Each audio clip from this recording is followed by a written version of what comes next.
Hello बच्चों, आज आप लोग को क्लास 10 का समाज सिलेबस बहुत इम्पोर्टेंट चैप्टर है ये। तो वो आज मैं पढ़ाने जा रही हूँ क्योंकि ये इसमें बोर्ड्स में ये क्वेश्चन आते हैं समास में से, और ये बहुत इम्पोर्टेंट चैप्टर है क्लास 10 का। तो आप लोग अच्छे से पढ़िएगा इसको। समास समास होता क्या है, पहले उसका परिभाषा जान लेते हैं। दो या दो से अधिक शब्दों को मेल से नए शब्द बनाने की प्रक्रिया को समास कहते हैं। मतलब कि जो दो दो शब्द होते हैं अलग अलग, उसको जोड़कर एक नया शब्द का निर्माण होते हैं, उसे समास कहते हैं। जैसे कि देखिए यहाँ पे गंगा का जल, तो गंगा अलग शब्द है और जल अलग शब्द है, तो दो शब्द का मेल हुआ तो बना गंगा जल, इसे ही समास कहते हैं। और समास के प्रकार देखते हैं। समास के 6 प्रकार होते हैं: अव्ययभाव समास, तत्पुरुष समास, कर्मधारय समास, द्विगुण समास, द्वंद्व समास, बहुब्रीहि समास।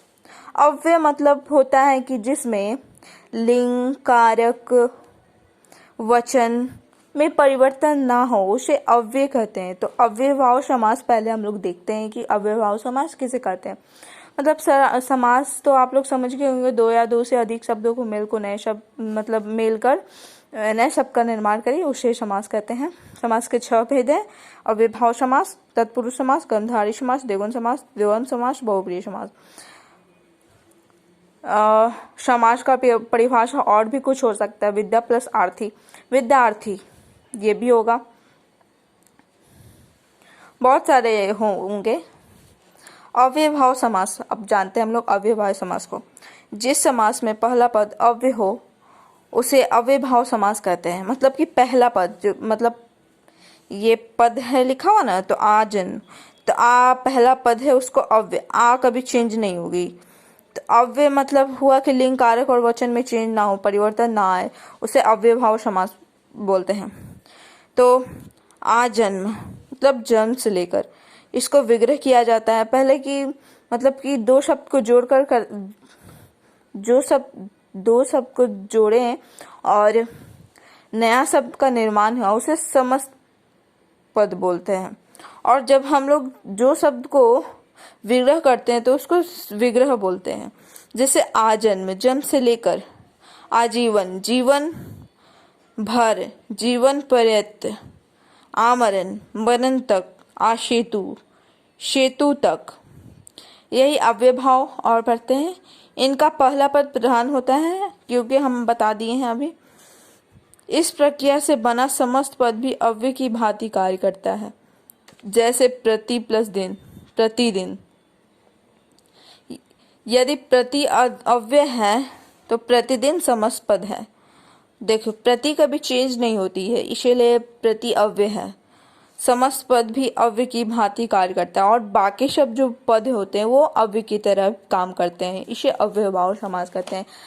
आशा होगी कि आप लोगों को समझ में आ गई होगी। और ये एग्जाम्पल है बहुत सारे, आप देख लीजिएगा। देखिए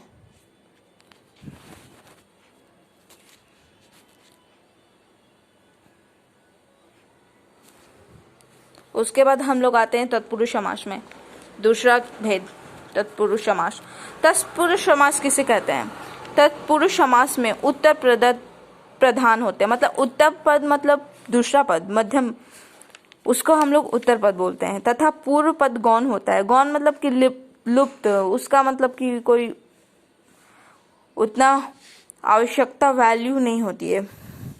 गौण मतलब लुप्त होती हैं अधिकतर में। प्राय उत्तर पद विशेष और पूर्व पद विशेषण होता है। उदाहरण, रसोई घर, रसोई के लिए घर, तो के लिए विभक्ति हुई, तो उत्तर पद के लिए, तो ये हमारा प्रधान है और ये है विशेषण। तत्पुरुष के भेद होते हैं बहुत सारे, जैसे कि विभक्ति होते हैं। विभक्ति 8 विभक्ति है। कर्ता ने, कर्म को, करण से, सप्रदान, अपदान, ये सब होती है। तो पहला है कर्म, कर्म तत्पुरुष समास, तो कर्ता नहीं होगी इसमें। कर्म तत्पुरुष समास, जहाँ पूर्व पद में कर्म कारक की विभक्ति का लोप हो वहाँ कर्म तत्पुरुष होता है। मतलब कि जहाँ पूर्व पद कर्म कारक की विभक्ति का लोप हो, मतलब कि कर्म कारण में हो गया को, देखिए कर्ता ने कर्म को, तो को की लोप हो जाती है, उसे कर्म तत्पुरुष कहते हैं। जैसे ग्रामगत, ग्राम को गया हुआ, गृहागत, गृह को आया हुआ, परलोक गमन, परलोक को गमन करने वाला, यह होगा कर्म तत्पुरुष समास। करण तत्पुरुष में देखिए कर्ता ने कर्म को करण से है विभक्ति, तो इसमें भी यही होगा। पूर्व पद जहाँ पूर्व पक्ष में करण कारण की विभक्ति का लोप हो, देखिए करण कारक में करण में भी लोप हुआ, उसके विभक्ति का जो से है उसे ही करण तत्पुरुष समास कहते हैं। जैसे अकाल पीड़ित, अकाल से पीड़ित, मतलब कि अकाल से पीड़ित है, से जो है वो लोप हो गया है समस्त पद में, और हम लोग विग्रह किए तो इसे बताएं कि यह कौन सा विभक्ति है, करण तत्पुरुष है, से लगेगा। तुलसी कृत, तुलसी द्वारा कृत, और है प्रेम आतुर, प्रेम से आतुर। अब हम लोग संप्रदान तत्पुरुष में आते हैं, जहाँ समास के पूर्व पक्ष में संप्रदान की विभक्ति अर्थात के लिए मतलब के लिए है विभक्ति संप्रदान का, वो लोप हो जाती है, संप्रदान तत्पुरुष समास होता है उसे कहते हैं। मतलब कि जो संप्रदान में के लिए होते हैं वो समस्त पद में लोप हो जाती है, और विग्रह करने के बाद ही पता चलता है कि ये संप्रदान तत्पुरुष है, क्योंकि उसमें विभक्ति को विग्रह किए जाते। जैसे कि आप लोग देख सकते हैं, ये उदाहरण है, ये गौशाला, गौ के लिए शाला, मतलब के लिए विभक्ति है संप्रदान का जो लग रहा है विग्रह करने के बाद। व्यायामशाला, व्यायाम के लिए शाला। अब चौथा है अपादान तत्पुरुष, जहाँ समास के पूर्व पक्ष में अपादान की विभक्ति अर्थात से विलग का भाव हो, उसे अपादान तत्पुरुष समास कहते हैं। जैसे ऋण मुक्ति, अपादान तत्पुरुष मतलब जहाँ पे जो पूर्व पक्ष होते हैं अपादान की विभक्ति होती है वो लोप हो जाती है, समस्त पद में लोप हो जाती है और विग्रह में दिखती है। जब हम लोग समस्त पद को विग्रह करेंगे तो तब। और अपादान का विभक्ति है शे, मतलब ऋण मुक्त, विग्रह किए ऋण से मुक्त। जन्मांध, जन्म से अंधा, जो जन्म से अंधा हो। जातिच्युत, जाति से च्युत। धनहीन, जो धन से हीन हो। उसके बाद हम लोग पांचवा तत्पुरुष देखते हैं, भेद उसका, समन तत्पुरुष, जहाँ समास के पूर्व पक्ष में संबंध तत्पुरुष की विभक्ति अर्थात का के की का लोप हो जाए, यहाँ संबंध तत्पुरुष समास होती है। जैसे कि संबंध की विभक्ति है का के की, तो वह लोप हो जाते हैं समस्त पद में, तो उसे हम लोग कहते हैं संबंध तत्पुरुष समास। जैसे कि यहाँ बहुत सारे एग्जाम्पल दिए हुए हैं, आप लोग याद कर लीजिएगा, इसी में से क्वेश्चन भी आएगी। बहुत इंपॉर्टेंट चैप्टर भी है क्लास 10 का, बोर्ड का, तो ये सब आप लोग याद कर लीजिएगा और ये समझ जाइएगा, तो याद करने की आवश्यकता नहीं पड़ेगी, क्योंकि ये विभक्ति आप लोग याद कर लीजिएगा। ये हम लोग कुछ देखते हैं उदाहरण को। अमृत धारा, अमृत की धारा, और की का के की है विभक्ति, की का हम लोग देख लिए के, हाँ आज्ञा अनुसार, आज्ञा के अनुसार, का की, अमृत की धारा, अमृत धारा। उसके बाद हम लोग छठा में आते हैं, अधिकरण तत्पुरुष। 8 है ना, तो हम लोग 8 देखेंगे। अधिकरण तत्पुरुष, जहाँ अधिकरण कारक की विभक्ति अर्थात मैं पर का लोप होता है, अधिकरण तत्पुरुष कहते हैं। जैसे आत्मविश्वास, अधिकरण का विभक्ति क्या क्या है, मैं पर का। आत्म पर विश्वास, आत्मविश्वास, आत्म पर, आत्मा पर विश्वास हो उसे आत्मविश्वास कहते हैं। और में कार्य कुशल, कार्य में कुशल, कार्य में जो है कुशल है। कुल श्रेष्ठ, कुल में श्रेष्ठ है वो, कुलों में श्रेष्ठ है उसको। गृह प्रवेश, गृह में प्रवेश, गृह में हम लोग प्रवेश करते हैं तो उसे गृह प्रवेश कहते हैं। और हम लोग 7वां उदाहरण वेद देखते हैं। निज तत्पुरुष समास, जिस समस्त पद में पहला पद नकारात्मक अभावक हो उसे निज तत्पुरुष समास कहते हैं। मतलब कि न नकारात्मक मतलब तो आप लोग समझ ही सकते हैं क्योंकि न होता है, मतलब कि न अकर्मण्य तो न अकर्म्य, अजर न जर, अधीर नधीर, अधर्म न लग गया है, समस्त पद में पहला पद में नकारात्मक लग गई है, इसे कहते हैं। देखिए आप लोग उदाहरण देख सकते हैं, ये सब याद कर लीजिएगा। उसके बाद हम लोग आते हैं हाँ कर्मधारय समास। कर्मधारय समास हल्का कठिन है लेकिन आप लोग समझ जाइएगा। कर्मधारय समास में पहला पद विशेषण तथा दूसरा पद विशेष होता है अथवा एक पद उपमान और उपमेय होता है। दूसरा पद मतलब उपमेय होगा और पहला पद उपमान और विशेषण और विशेष होते हैं। विशेषण मतलब तो आप लोग जानते हैं कि संज्ञा सम्रांत का विशेषता बतलाती है तो उसे विशेषण कहते हैं, और जिसकी विशेषता बतलाई जाए उसे विशेष कहते हैं। तो मतलब कि उदाहरण के रूप में आप देख सकते हैं विशेष विशेषण का। तो अंधकूप, अंधा है जो कूप,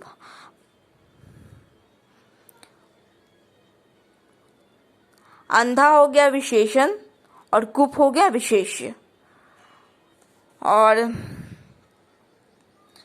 नीलकंठ, नीला है जो कंठ, किसका नीला है वो कंठ होता है शिव जी की। नीला है जो कंठ, नीला विशेषण हो गई और कंठ विशेष हो गई।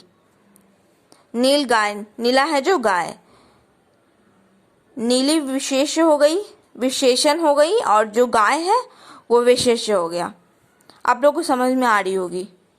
ये देखिए महात्मा, महान है जो आत्मा, मतलब किसी व्यक्ति की विशेषता बताई जा रही है यहाँ पे, तो कर्मधारय समास कहते हैं जिसका पहला पद विशेषण और दूसरा पद विशेष हो।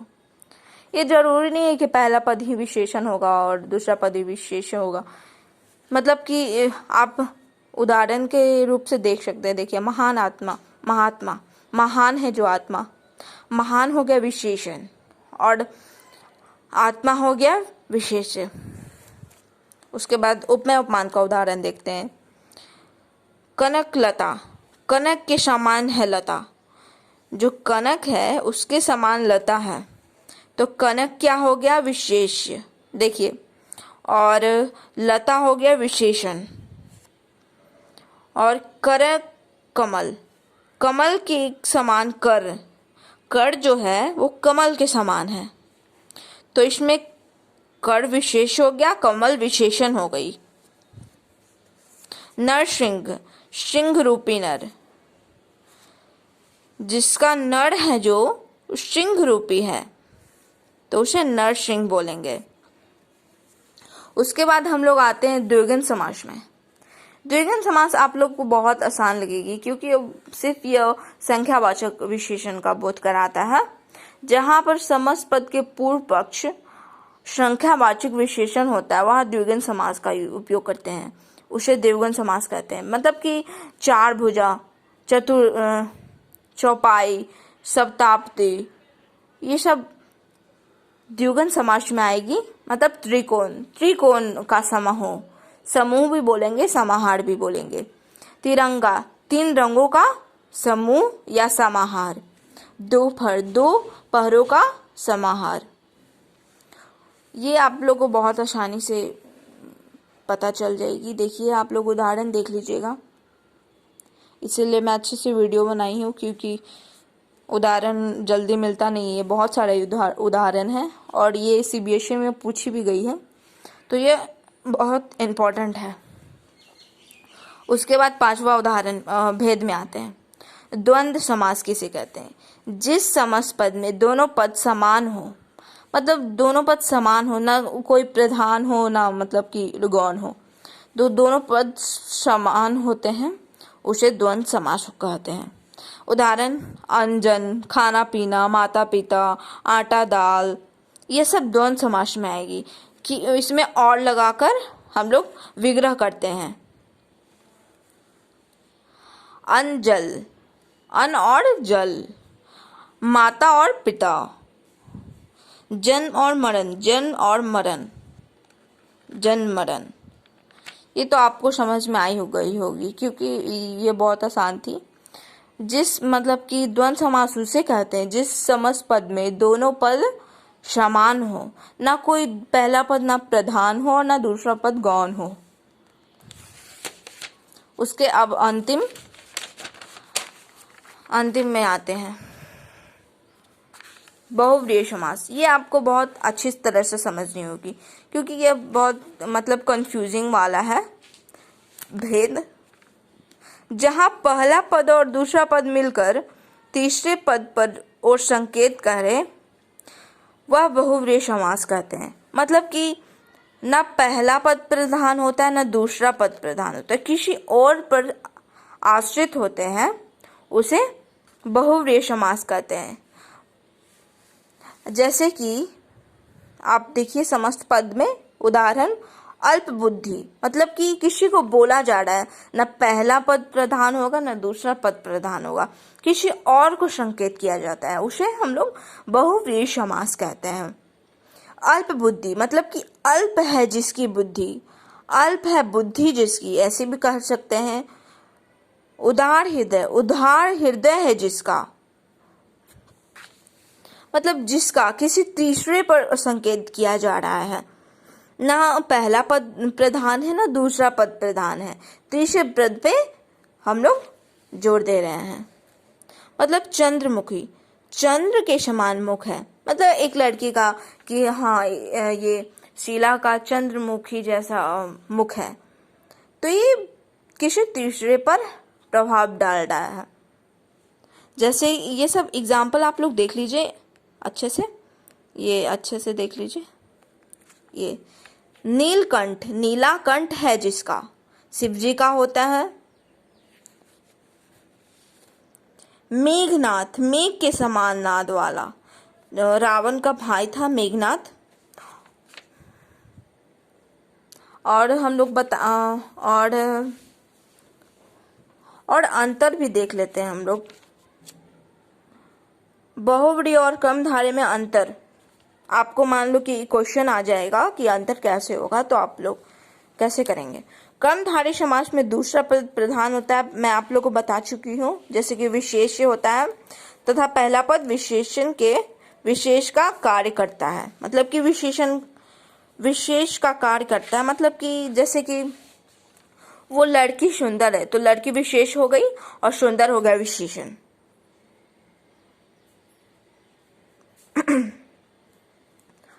क्रमधारय समास यही हुआ। जैसे एग्जाम्पल कमल नयन, कमल जैसे नयन। और बहुव्रीहि समास मतलब कि आपको बता दिया अभी कि पहला पद प्रधान ना दूसरा पद प्रधान होता है ना पहला पद प्रधान होता है, किसी और पे संकेत किया जाता है। तो आपको समझ में आ गई होगी। और हम लोग ये भी आप लोग देख लीजिए, ये लोग आपके लिए बहुत इम्पोर्टेंट है। देखिए ये कुछ सीबीएसई द्वारा देखिए जारी प्रश्नों के उत्तर हैं। ये सब प्रश्न आप लोग देख लीजिए, ये सब प्रश्न का आप लोग प्रैक्टिस कीजिएगा। जल धारा, जल की धारा, ये कौन सा समास है बताइए? तत्पुरुष समास है। महाराज का लगा हुआ है विभक्ति, कर्ता ने कर्म को करण से सप्तान, ये सब विभक्ति है। महाराज, महाराज महान है जो राजा, क्रमधारय समास होगा ये। और पीताम्बर, पीत अंबर वाला, ये बहुव्रीहि समास होगा, पीत अंबर है जिसका। उसके बाद देशभक्ति, देशभक्ति मतलब कि दोनों के लिए देश के लिए भक्ति। और यही सब है जो सीबीएसई देखिए सीबीएसई द्वारा जारी प्रश्नों के उत्तर। तो आप लोग ये प्रश्न देख लीजिए अच्छे से, ये यहाँ पे बस आप इतना पढ़ लीजिएगा तो बहुत अच्छा आ जाएगा 90%।